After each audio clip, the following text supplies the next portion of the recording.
네, 안녕하세요. 원장 선생님 아까 진료할 때 뵀는데 이렇게 뵈니까 좀 더 어렵네요. 전 죽을 것 같습니다. 네, 저희가 성형에 대해서 궁금한 게 정말 많은데요. 기왕이면 많은 분들과 함께 공유하고 싶어서 이렇게 원장 선생님께 Q&A 자리를 부탁드렸습니다. 네, 원장 선생님 오늘 좀 즐거울 것 같지 않나요? 아, 네. 아유, 네. 감사합니다. 와주셔서. 네, 감사합니다. 오늘 많이 물어봐 주십시오. 아, 네, 감사합니다. 네.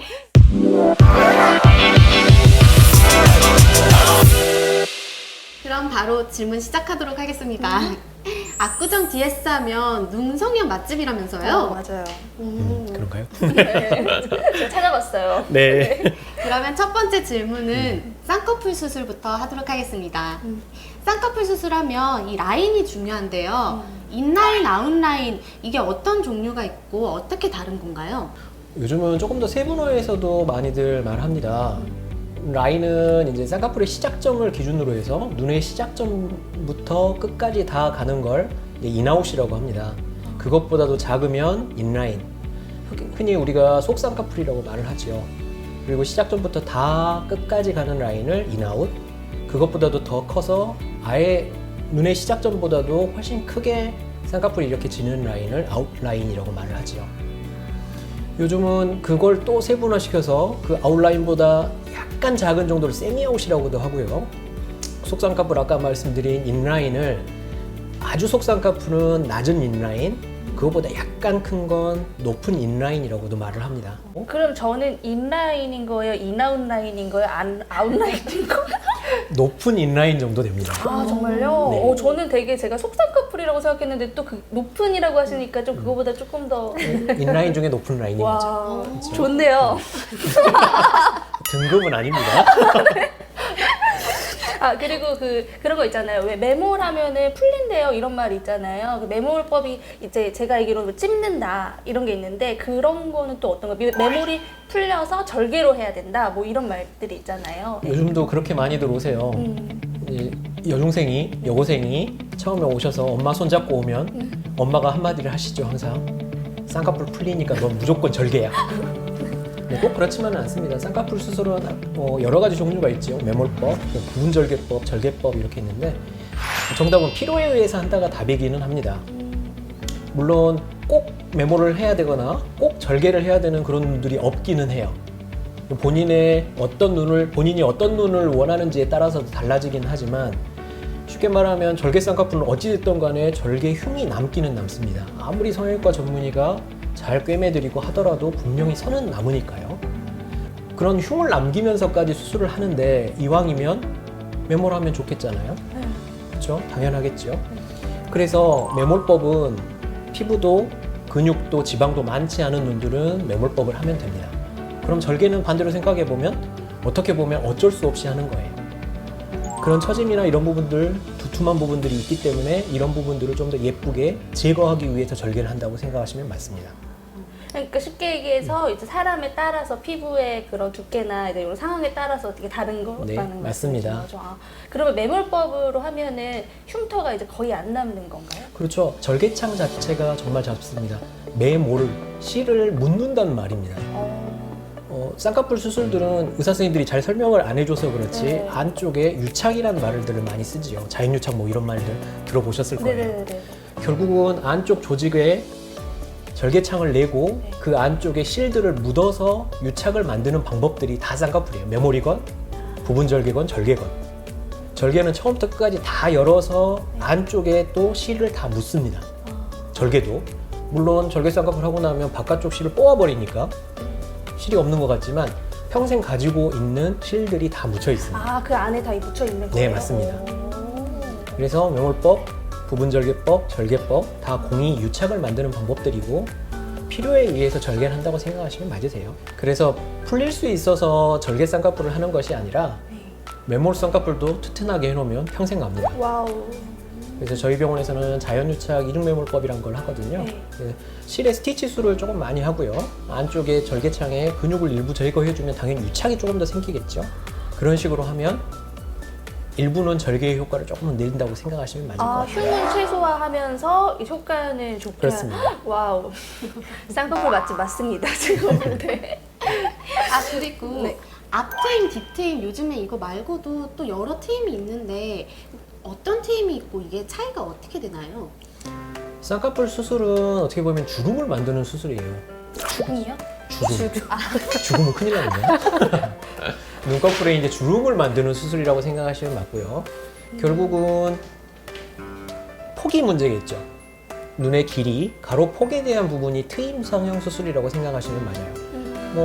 간단하게 앞쪽을 트면 앞트임일 거고요. 뒤쪽을 연장해서 트면 뒤트임이겠죠. 길이를 키우기 위해서. 네. 꼬막 눈처럼 이렇게 짧은 눈들은 트임이 분명히 필요할 텐데 이것만 있는 게 아니라 요즘에는 인상 성형에 대한 수술들도 많아졌어요.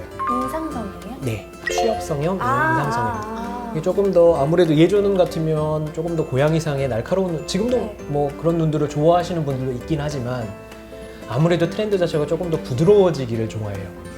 강아지상 눈. 그렇게 하려면 앞쪽이 좀 날카로워서 몽고주름처럼 이렇게 뾰족하면 앞부분을 좀 더 부드럽게 만들어주면 좋겠죠.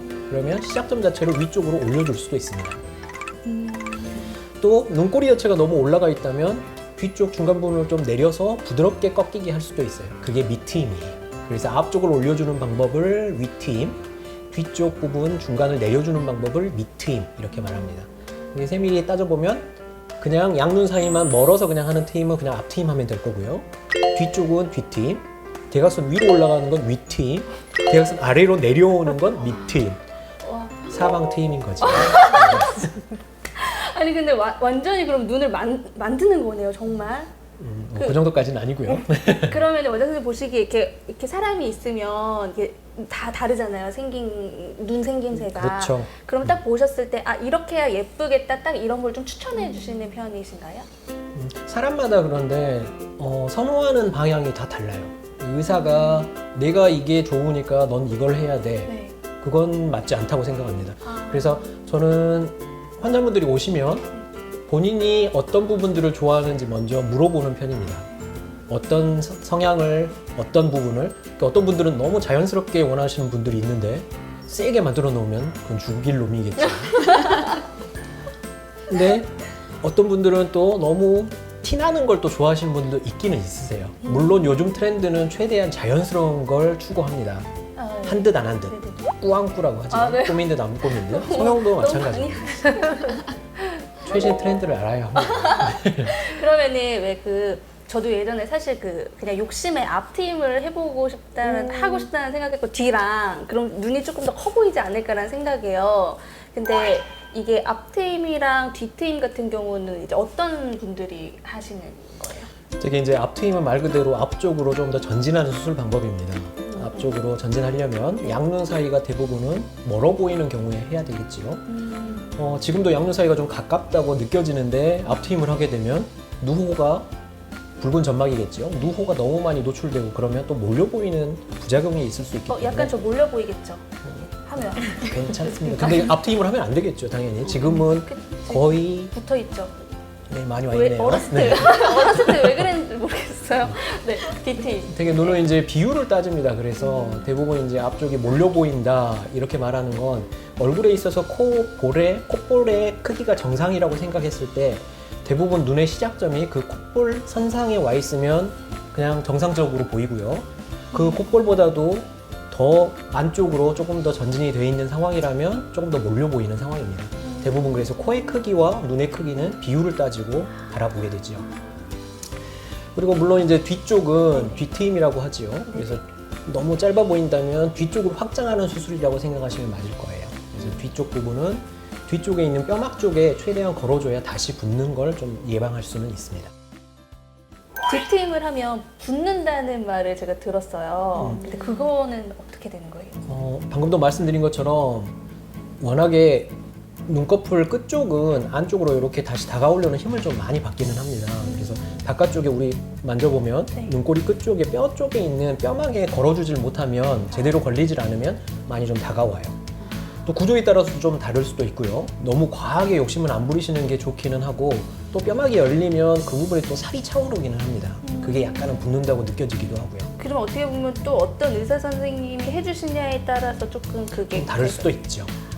피부만 절제하느냐 안쪽에 고정을 하느냐에 따라서도 조금씩은 달라집니다. 수술 방법에 따라서 좀 달라질 수도 있고요.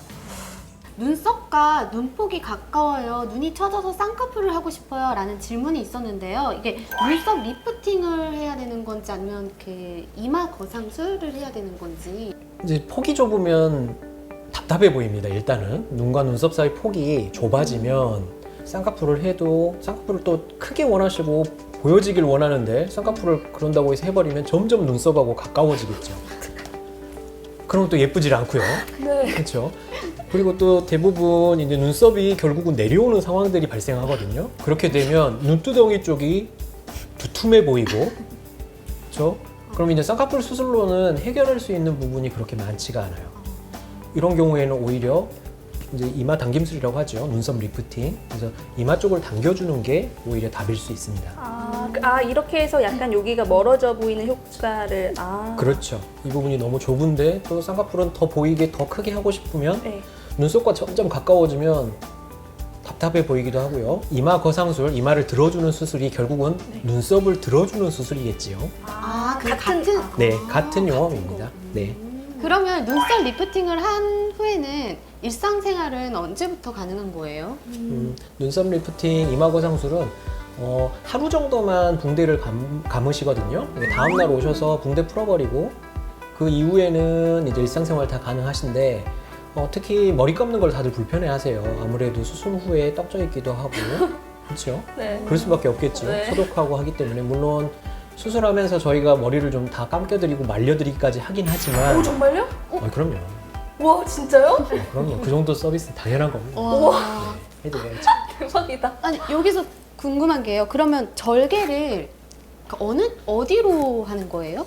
예전에는 헤어라인 따라서 이렇게 했을 때는 아무래도 물도 더 닿으면 안 되고 힘들었지만 요즘은 머리 안쪽 두피 절개를 하기 때문에 수직으로 3일 정도면 머리를 샴푸로는 못 감지만 물로도 감으실 수 있고요. 그래서 그렇게까지 일상생활과 막 불편하시거나 막 그런 정도는 아니세요. 다행이네요. 그러면 그 상안검, 요즘 막 20, 30대들도 이 상안검 수술한다는 소리를 제가 들었었거든요. 그럼 상안검, 하안검 이런 거는 또 뭐 다른 거예요? 그 방금 말씀하셨던 이마 그거랑? 네, 좀 다른 부분이지요. 안검은 눈을 의미하고요. 네. 그러니까 눈 위쪽 수술하면 상안검, 눈 아래쪽이면 하안검이겠죠. 네. 아래쪽이 처지면 하안검을 해야 될 거고 위쪽이 처지면 상안검이라고 합니다. 근데 상안검 수술은 절개 쌍꺼풀의 일종이라고 생각하시면 맞을 것 같아요. 어른들 절개 쌍꺼풀.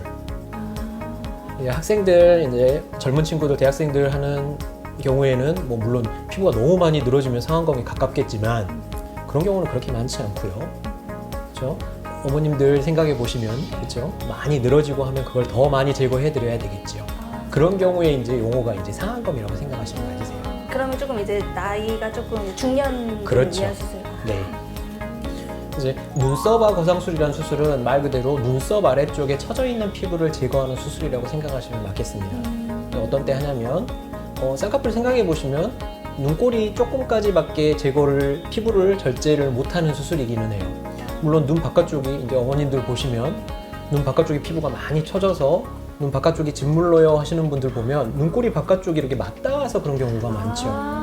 여기가 처져가지고. 네, 물론 조금 처졌을 때는 상안검 수술하면서 쌍꺼풀 만들면서 바깥쪽까지 이렇게 조금 더 피부를 절제해서 그 부분을 해결해드리면 되는데 너무 많이 처지신 경우에는 그러면 결국은 절개선이 바깥쪽까지 너무 많이 나가야 되겠죠. 네. 그럼 눈물을 흘리는 것처럼 그 절개선은 너무 보기가 싫습니다. 그렇게까지는 할 수 없고요. 네. 그래서 이런 경우에 하는 수술은 눈썹아 거상술이라고 해요.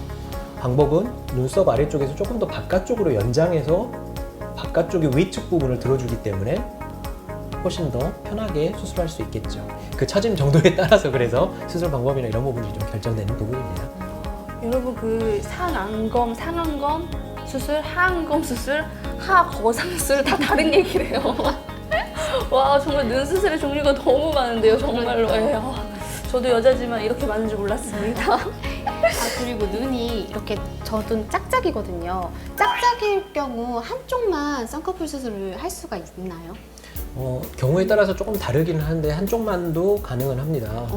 그래서 면밀한 상황들을 좀 봐야죠. 왜 짝짝이가 됐는지. 쌍꺼풀 라인이 좀 다르다면 그 쌍꺼풀 라인에 맞춰서 이제 한쪽만 하시면 될 거고요. 근데 문제는 이제 양쪽에 뜨는 부분이 좀 달라서 생기는 짝짝이에요. 어느 쪽이 더 떠지거나 또렷하게 떠지는데 반대편이 이렇게 조금 더 졸려 보여서 그것 때문에 짝짝이가 생기거나 그러면 그럴 때는 양쪽 눈을 다 수술하는 게 맞기는 맞습니다.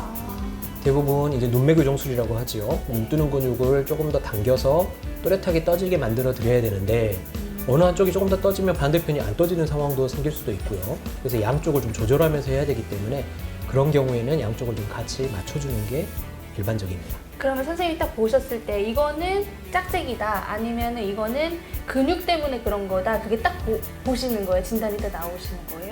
꼭 그렇지만은 않지만 네, 눈 감고 뜨는 거 네, 네, 치켜뜰 때 다양한 상황들을 확인해서 그리고 쌍꺼풀 라인이나 이런 부분들 네, 예전에 했던 부분이라면 아니면 자연 쌍꺼풀이라면 이런 부분들에 대해서 좀 다 다르게 보고 판단해서 결정하겠죠.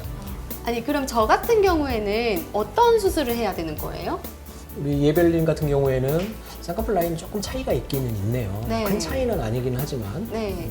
그리고 오른쪽 눈도 약간은 덜 떠지기는 합니다. 왼편보다는. 맞아요. 좀 답답하다고 해야 되나 뜨는 게 왼쪽에 뜨는 게 비해서. 왼편에 비해서 오른편이 조금 더 덜 떠지니까 살짝 잡아주고 라인 살짝 수정하고요.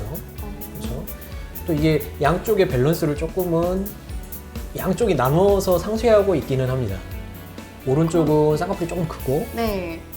왼편은 좀 조금 더 떠지고 네. 그렇죠. 그런 경우에는 그럼 양쪽 다 수술을 해야 되는 네, 거예요? 양쪽 다 하기는 해야 될 것 같아요. 아. 그래서 오른편은 조금 더 떠져야 될 것 같고 네. 왼쪽은 쌍꺼풀 라인을 조금 더 키워야 될 것 같고요. 아, 하고 와. 싶어지네요.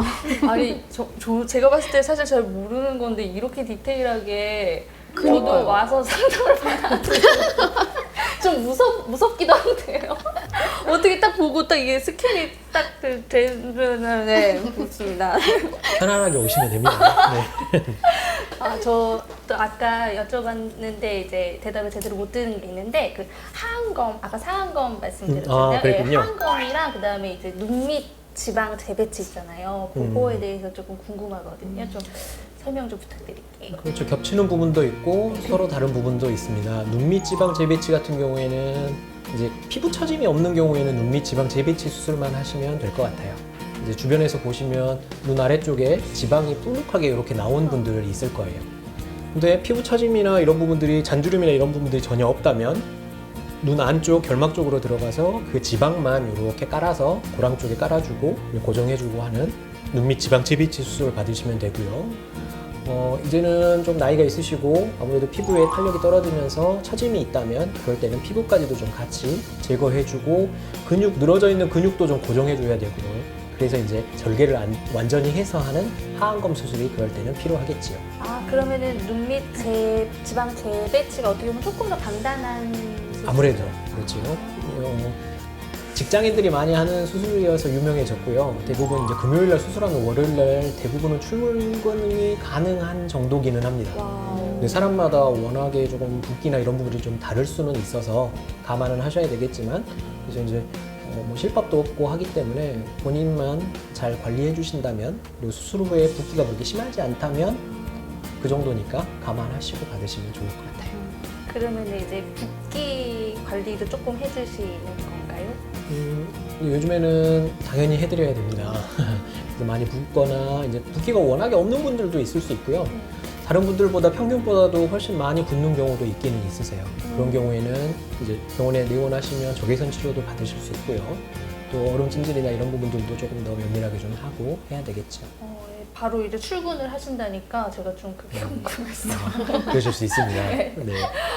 네, 제가 이번에는 실장님께 좀 여쭤보고 싶은 게 있는데요. 그 눈 수술을 하고 나서 가장 많이 뭐 전화라든가 문의 오시는 거 있잖아요. 그거에 대해서 제가 좀 여쭤보고 싶어서요. 좀 네. 대답해 주세요. 네. 수술하고 나서 그 다음 날에 주로 전화들이 많이 오시고요. 아, 네. 제일 많이 물어보시는 질문이 아침에 일어났더니 눈이 짝짝이에요. 아침에 일어났더니 눈이 잘 안 떠집니다.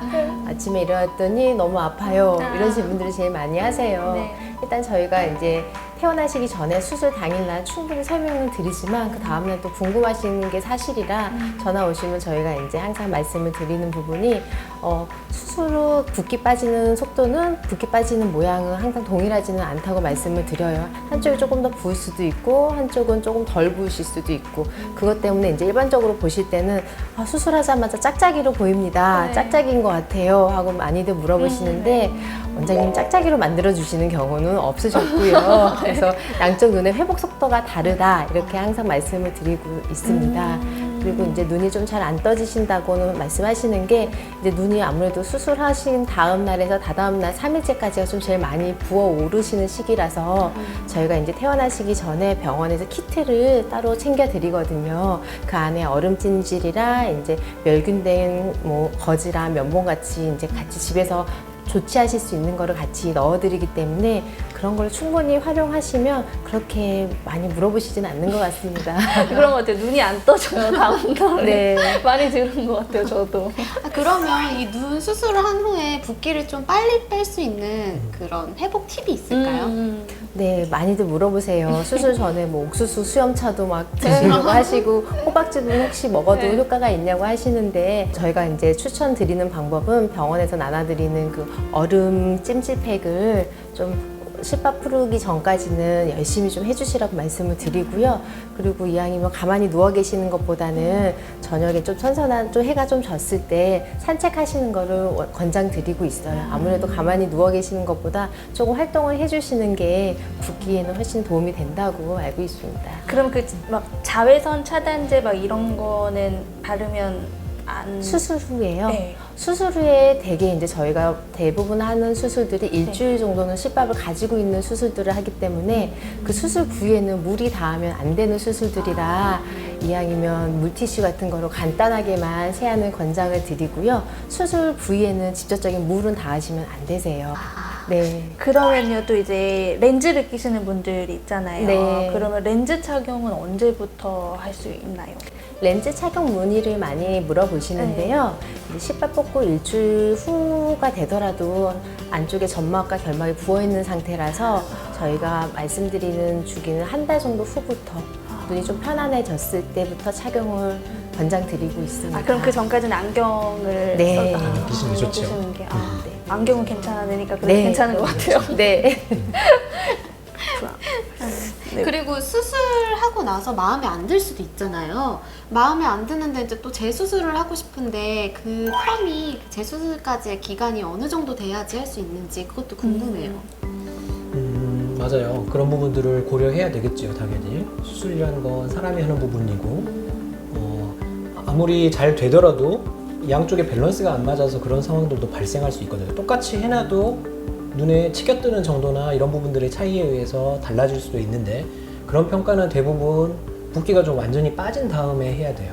그래서 대부분은 3개월 정도는 지나야 어느 정도의 붓기는 좀 빠질 거고 그 이유가 되겠지요.